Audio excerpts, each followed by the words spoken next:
Can I do this now? There we go. All right, so let me see. So what I wanted to talk to you about was the difference between descriptive and experimental analysis. Mm. Um, and so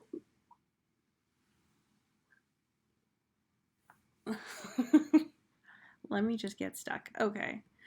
So Skinner, as you probably know, and I'm working off of a PowerPoint that I use for something else, so that's why I'm getting stuck.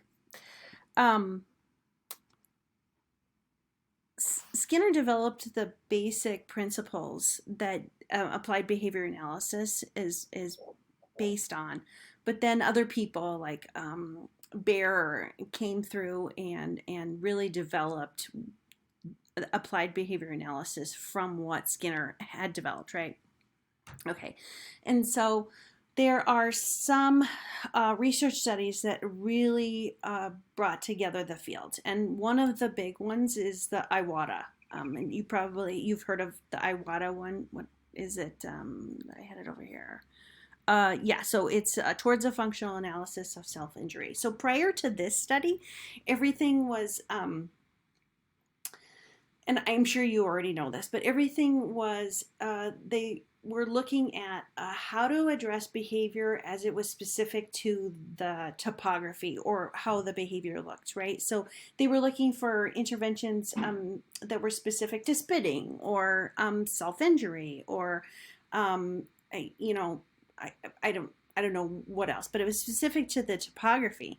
And then these researchers came through and they said, well, maybe it's specific to the function. And so they were really looking at what the purpose of the behavior and if that was something that they could address. So towards a functional behavior analysis of self-injury, I really developed the 4 functions of behavior, and that's really what applied behavior analysis, ABA, is built on, right?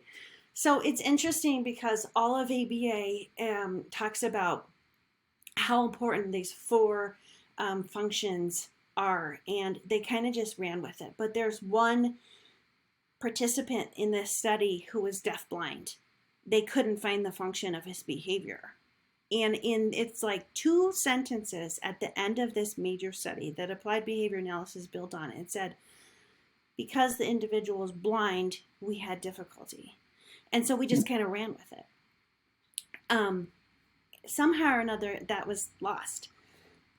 And so Iwata was in another study, Berman and Iwata out of Florida. They did another study in the early 90s, this descriptive and experimental analysis of variables maintaining self-injury behavior. So what they really looked at was the difference between descriptive analysis and experimental analysis. So descriptive, let me get my cheat sheet here. So what's the difference between functional behavior assessment and functional assessment? So descriptive analysis, that's what we do in schools. That's our ABA, right? That the antecedent, the behavior, and the consequence. And that's what we use in schools because it's not as time consuming. It doesn't require, it looks at those variables and it doesn't require any experimenting. Functional analysis requires the demonstration of control, right? It's an experiment. So it's not ethical to make a kid, to attempt them to repeat a behavior that is self-injurious. So we really can't do that, especially in schools. So what this study was looking at was whether or not descriptive was really as what am I trying to say? As useful as experimental analysis. Can we use this with any kind of certainty? And what they found was yes, but they couldn't figure it out in the kid that was blind, in the participants that was deafblind.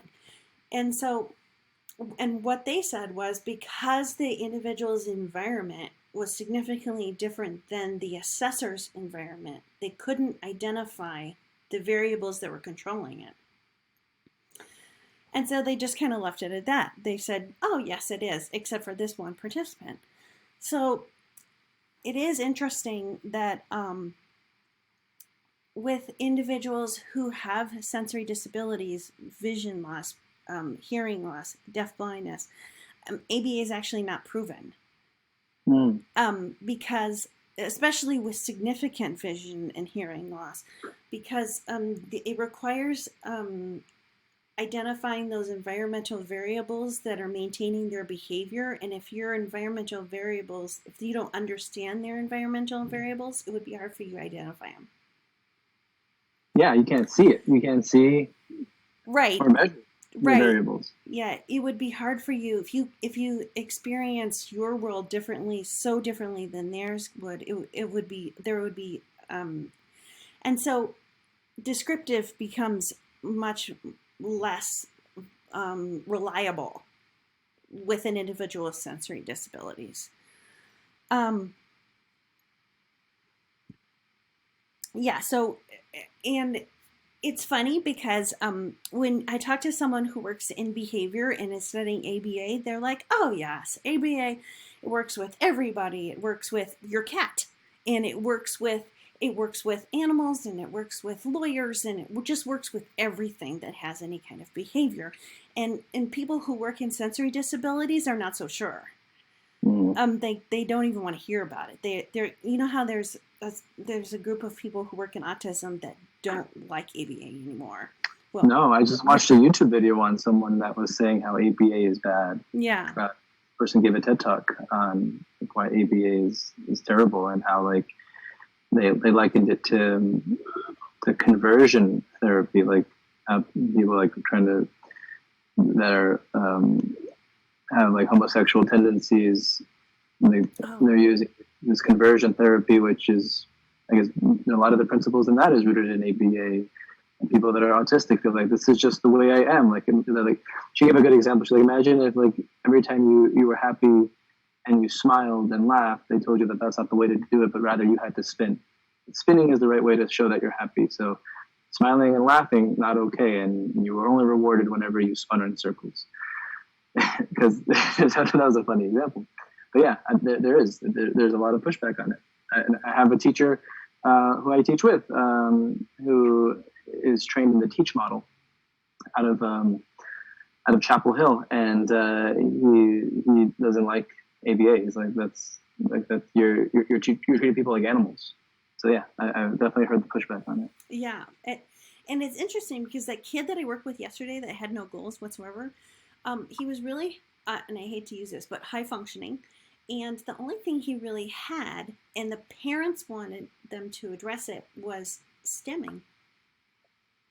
He would get excited and start rocking, and he would do this thing like, woo! And it drove the family crazy, and it was stimming. And so I feel like the BCBA didn't want to address it because they're already kind of gun shy with the whole, right? We were not supposed to address stimming anymore. Yeah. Yeah. Yeah. Yeah. I think that's what you're talking about, right? Like. Well, yeah, things like that. Yeah, exactly. Things that, and the way I see it, when I was watching that, as if someone would come to me and say like ABA is bad, how would I respond to it? I would say I wouldn't treat anything that's not impacting the individual's ability to function in a typical manner. That all that requires either someone spinning in circles or someone, getting excited and maybe pointing in your face. It's just an explanation of who they are and what they do and the reason why, and then just moving on. Yeah. That's I wonder ethically if someone came to me and said, I want you to treat my kid because he's doing that, if I'd be able to say, no, I'm not going to treat that because I don't think that's significant. Mm-hmm. I don't know. And then I guess as a parent, think about if your child were doing that and it was preventing them from, and I get it. The society should accept them for who they are, right? But are they? You know what I mean? When he's rocking back and forth and going, ooh, it's distracting, and it creates a barrier between him and his peers. It does.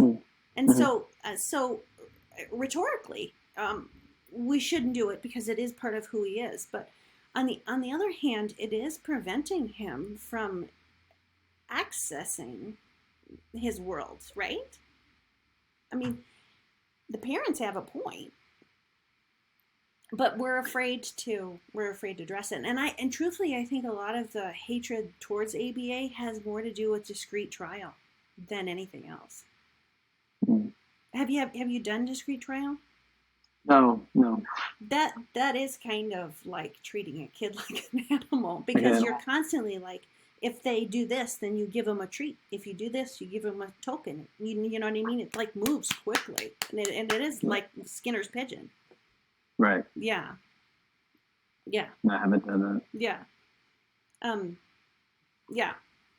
So that was crazy. And so anyway, um, I and so I guess that's just what I'm working on, is looking at descriptive, whether or not descriptive analysis is as valid with individuals with sensory disabilities, specifically significant sensory disabilities, as it would be with an individual, with a student who doesn't have a sensory disability. So right now, if you have an individual with a sensory disability, like blind or deaf, are they going right to functional analysis to determine the function of the behavior? Right now, if you have a BCBA working in your school, they don't even put a whole lot of thought into the child's sensory loss. Hmm. And that's another thing I've looked into, is there's very little collaboration with behavior plans, right? The BCBA or whoever comes in and creates this behavior plan, and the teacher doesn't have a whole lot of insight. Maybe they get interviewed. This other service providers don't. And you think about every time you have a kid that's pulled out to get services, whether it's an SLP or the PT or whatever, nobody interviews them, and it's a change of environment, right?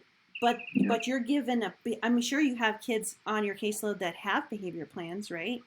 Hmm. Right. Were they assessed in your classroom? Right. Were they assessed with a PT? No, the whole oh, don't even get me started on the way our school district handles behavior plans. Oh my gosh, so many times I've sat in meetings, because I used to work with kids that had emotional disabilities, where every kid was like a high behavior, problem with aggression, or like eloping, and we would have these meetings, sit at the table, sped director at the table there, and she would say, is there a behavior plan? Like, has anyone done a behavior plan? And they'd be like, yeah, we have one here. And then I would ask, was an FBA done? And then they'd say, oh, no, an FBA wasn't done. Okay, make sure you get one done before he goes over to David's classroom. And you're doing things backwards. How are you writing behavior plans before you're doing FBAs? Wow. And then at that point, why are you doing an FBA?